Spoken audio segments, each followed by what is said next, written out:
مشاهدينا الأكارم، سعدتم مساء أينما كنتم بكل خير. من الفضاء الإريترية نقدم لحضراتكم نشرة أخبار هذه الفترة، معكم فيها قاسم محمود. البدء كالعادة بأهم وأبرز العناوين. الإريتريون في الرياض وضواحيها يحتفلون بعيد الاستقلال.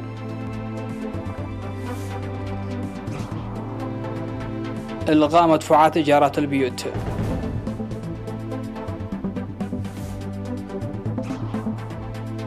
صيانة قناة تحويلية في ضاحية بدة.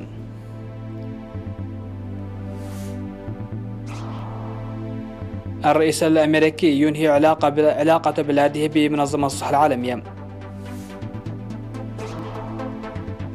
الحكومة الأفغانية مستعدة للتفاوض مع طالبان.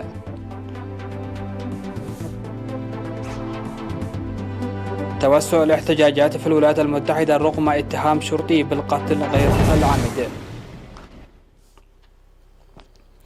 أهلا بكم. احتفل الإريتريون في الرياض وضواحيها بالمملكة العربية السعودية في 29 من مايو بعيد الاستقلال بالذكرى 29 تحت شعار تصدى ونتقدم. وأفادت المعلومات الواردة إلينا بأن الاحتفال الذي نظم بتطبيق تعليمات تصدي ومواجهة فيروس كورونا وقاعدة التباعد الاجتماعي، وبثت فعالياته مباشرة عبر الإنترنت مستغرقا 3 ساعات، اشتمل على أعمال يدوية تبرز الثقافة والتعايش بين القوميات الإريترية وأناشيد وبرامج ثقافية تمجد عظمة المناسبة. وألقت القائم بأعمال السفارة الإريترية السيدة وين جرزجير كلمة أوضحت فيها بأن احتفال الإريتريين هذا العام في جميع أنحاء العالم بعيد استقلالهم جاء في ظرف غير اعتيادي نتيجة لتفشي فيروس كورونا من جهة، ومن جهة أخرى التبرعات المالية والعينية المقدمة لمواجهة جائحة كورونا، وهذا خير دليل على حبه وتقديره لوطنه والثمن الباهظ الذي دفع من أجل الحرية والسيادة. من جهته قال رئيس الجالية الإريترية في الرياض وضواحيها السيد عبد الرحمن إمامة: علينا ضرورة إدراك وحفظ الثمن الباهظ والاستشهاد الغالي والنفيس الذي دفع لنيل الحرية والقيام بعمل دؤوب لتوريث تاريخ وقيم الشعب الإريتري إلى الأجيال المتعاقبة، مشيدا بالتصدي الشعبي والحكومي لجائحة كورونا.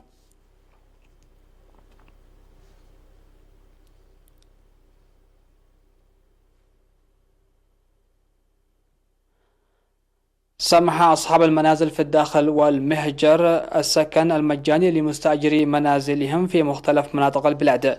وأفادت المعلومات الواردة إلينا بأن كنيسة أبونة تخل هيمانوت في حزحز ألغت إيجارات 3 أشهر من 102 مستأجر للبيوت التي تمتلكها. وألغت السيدة زغهاريا كاسته من أسمر إيجار شهرين لمستأجر فندقها في فندق مرحبا في بارنتو. والسيدة عباسس ومريم المقيمة في واشنطن الأمريكية إيجار شهرين لمستأجرين. والسيد حداس عباسيون إيجار 3 أشهر. والأخوين تمسجن ودماس قبر ميكائيل المقيمان في أمريكا وهولندا إيجار شهرين. وأسرة بلاتات كيم منغستو إيجار 6 أشهر. وكبدش سمكيل المقيمة في أديس أبابا مع أسرتها أبابا عند مريم إيجار شهرين. وسعدي نور حسين المقيمة في السعودية إيجار شهرين لمتجر. ولطيف الجوهر وسليمان المنصور إيجار شهرين. ومن السودان رمياس قشي سياس مع زوجته ياسمين بياني إيجار شهرين. وقبر هوت هايلي مع زوجته إيجار شهرين أيضا.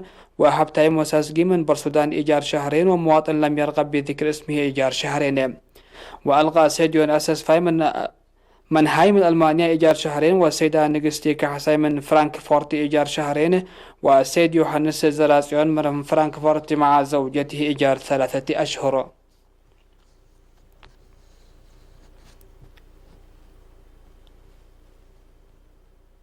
ساهم المواطنون في إقليم الجنوب وإقليم جنوب البحر الأحمر ووحدات قوات الدفاع وجمعية معاقل الحرب بمساعدات مالية وعينية للجهات المحتاجة، وسمحوا بإقامة مجانية للمستأجرين منازلهم. وبموجب ذلك ساهم سكان وتجار منطقة تحدش عدي بمدينة مندفر ب25 ألف نوفة. والفرقة 42 ساهمت بالسكر والذرة، وكذلك الأفراد ساهموا بالمواد الاستهلاكية تم توزيعها على المحتاجين. وسمح السيد الأول سبحة مع زوجته إقامة مجانية ل3 مستأجرين، والمتوفية يحدى كابول ل3 مستأجرين ل3 أشهر. كما سمح سماحة السيد جمال لقى 5 مستأجرين والسيد جبر ميكائيل الزرعالي مستأجر، وأسرة المتوفي هبتة أبا ميكائيل 4 مستأجرين والسيد جبر قرقيش جبر دنقل في دك محل مستأجرين، والسيد أوبا هايلو مستأجرين، إضافة إلى أسرة المتوفي جبر يونس جبر يوهانس لشهرين. كما سمحت أسرة المتوفي قش يوهانس أرعيا 14 مستأجر ومواطن تحفظ عن ذكر اسمه لشهر، والقسط والد مدهن مسفل ل3 مستأجر، والسيدة ترحس فقادو لمستأجر، والسيد ولد ميكائيل تخلى لمستأجرين، والسيد جبر مدهن دستا ل3 مستأجر لشهر واحد. وفي مديرية ابن حيلي ساهمت الفرقة 52 بالعدس والسكر والزيت ومواد استهلاكية أخرى وزعت للمحتاجين، وأصحاب مؤسسات بلدة ابن حيلي أيضا ساهموا بنفس القدر.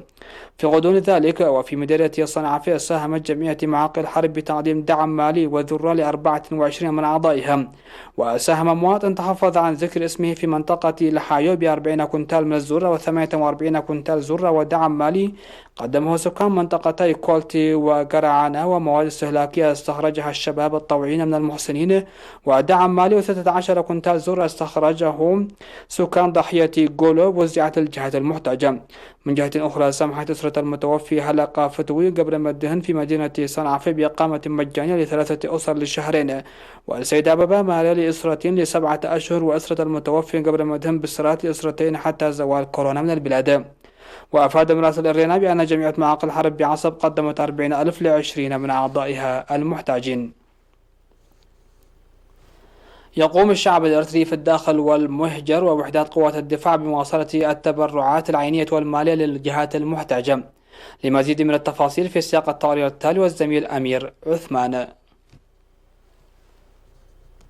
أفادت تقارير فرقة المهام العليا بوزارة الصحة تواصل التبرعات الشعبية لتصدي ومواجهة فيروس كورونا المستجد. ووفق التقرير ساهم تجار مدينة تسني ب273,850 نقفة، ومكتب عمال إدارة منصورة ب27,079 نقفة، وضاحية أوغارو ب14,000 نقفة، وضاحية جولة ب6,000 نقفة، وضاحية تنشائي ب5,390 نقفة، وكنيسة قدوس قرقيش تنشاي ب1000 نقفة، وضحية فانكو ب20,000 نقفة، وضحية عدب زاقا ب11,000 نقفة، ودنبا قعوف ب5,000 نقفة، وعد عنا قدو ب3,000 نقفة. كما ساهمت منطقة عدي كوبولو ب10,000 نقفة، وضحية ترى أمني ب11,000 نقفة، وكساد دعرو ب14,000 نقفة، وعدي بزحنس ب12,000 نقفة، وطالة ب2,500 نقفة، وجزا لمزة ب5,000 نقفة، وعدي لوغو ب3,000 نقفة، وإلابة ب3,000 نقفة، وأصحاب البساتين في إلابة ب10,000 نقفة، وعد نهباي ب1,187 نقفة، وعد قبراي ب5,000 نقفة، وأصحاب مؤسسات زاول 2,000 نقفة، وأصحاب مؤسسات دباروا ب1,900 نقفة. في غضون ذلك ساهم فندق الجزيرة الخضراء ب5,000 نقفة، وجمعية بعل مريم التعاونية بمنطقة مسلم ب3,000 نقفة، وجمعية برنتانتي بعد حوشة ب3,000 نقفة، وجمعية كسانة التعاونية 2,000 نقفة، وكيوسك سمرت عندي ب2,000 نقفة، ومتجر دمارة للذهب 2,000 نقفة، ومغلق رويال 2,000 نقفة، وجمعية أبونا جابر منفذ قدس أخرية التعاونية 1,000 نقفة، وديف كافيه 1,000 نقفة، وجمعية قدس اللاس عداقة حموس ب500 نقفة. كما ساهمت ضاحية جولة بمديرية منصورة ب30 من المعز و5 كنثال ذرة، وضاحية دنب قعوف ب10 معز لذات الغرض. تجري صيانة قناة تحويلية في ضاحية بدة عبر أنشطة نفير جماهيري. وأشار مدير ضاحية بدة السيد إدريس عثمان إلى أن خراب القناة أثر على مزارع المزارعين سلبا، واتخذوا الخطوة لصيانتها قبل دخول الخريف. من جهتهم قال المشاركون في النفير إنه ورغم إنجاز أعمال المهمة حسب مقدراتهم، إلا أن الخراب في مزارعهم أصبح فوق طاقتهم ويتطلب الدعم آلي. وتوضح مستندات المديرية بوجود 1900 هكتار من الأراضي الزراعية. مشاهدينا فاصل قصير ومن ثم نعود لمتابعة الأنباء على الصعيد العالمي، فتفضلوا بالبقاء معنا.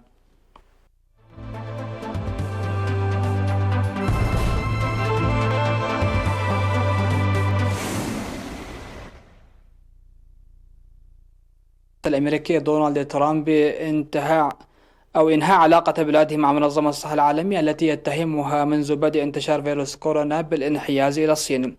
وفي وقت سابق اتهم ترامب منظمة الصحة العالمية بأنها دمية في يد الصين التي انطلق منها الوباء في نهاية 2019.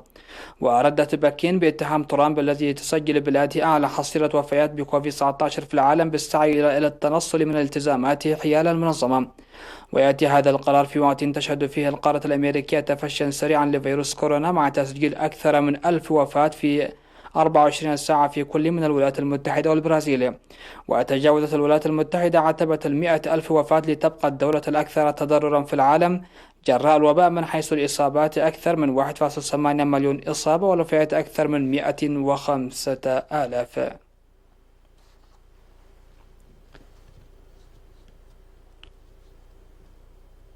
أعلن مسؤول التفاوض مع متمردي طالبان عبد الله أن فريق الحكومة الأفغانية مستعد لبدء مفاوضات السلام غير المسبوقة مع طالبان في أي وقت. وقال عبد الله في مؤتمر صحفي إن إعلان طالبان وقفا لإطلاق النار وخفض العنف وتبادل السجناء مهدت الأرضية لبداية جيدة للحوار الهادف إلى تحديد مستقبل أفغانستان. لكن عبد الله الذي يترأس مجلسا مكلفا التفاوض شكلته كابول أوضح أنه ينبغي الاتفاق على وقف جديد لإطلاق النار خلال المفاوضات. ولم تمد طالبان وقفا للنار استمر 3 أيام خلال عيد الفطر، واستأنفت ذلك هجماتها الدامية على القوات الأفغانية ولكن بدرجة أقل. وردت كابول على إعلان المتمردين الهدنة عبر الإفراج عن 900 من سجناء طالبان. واشترط طالبان مبادرة 5,000 سجين من المتمردين ب1000 عنصر من القوات الأفغانية قبل البدء بحوار مع الحكومة. تظاهر مئات الأشخاص خارج البيت الأبيض تعبيرا عن غضبهم، وخلال تجمعهم أمام البيت الأبيض طالب المتظاهرون بالعدالة لجورج فلويد ملوحين بشعارات مهمة. وفي نيويورك تجمع نحو 1000 متظاهر للتنديد بما حصل لفلويد على أيدي الشرطة بينما تم إغلاق طريق سريع في دنفر. وأثار معطل فلويد أثناء توقيفه اضطرابات واسعة دفعت الحرس الوطني الأمريكي إلى نشر 500 من عناصره في المدينة لإعادة الهدوء إليها. وكانت معظم المظاهرات سلمية في البداية، وقامت قوات الشرطة سلاسل لاحتواء الحشود، لكن جرت صدامات وعمليات النهب لحوالي 30 متجرا وأضرمت حرائق، بينما استخدمت الشرطة الغاز المسيل للدموع أمام المركز الذي كان يعمل فيه العناصر المتهمون بالتسبب بموت الرجل الأسود. ووجهت إلى الشرطي الأمريكي الذي ضغط بركبته على رقبة الضحية المواطن الأسود جورج فلويد تهمة القتل غير المتعمد.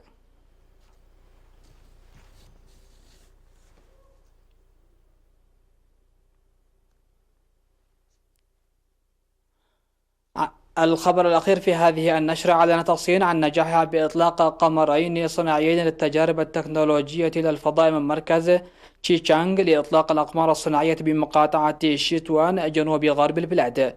وقال مركز الإطلاق في بيان له أنه سيتم استخدام قمري التجارب التكنولوجية الصناعيين الجديدين اللذين تم إطلاقهما بواسطة صاروخ حامل من طراز لونج مارش 11 بشكل أساسي في التجارب التكنولوجية الجديدة لمراقبة الأرض.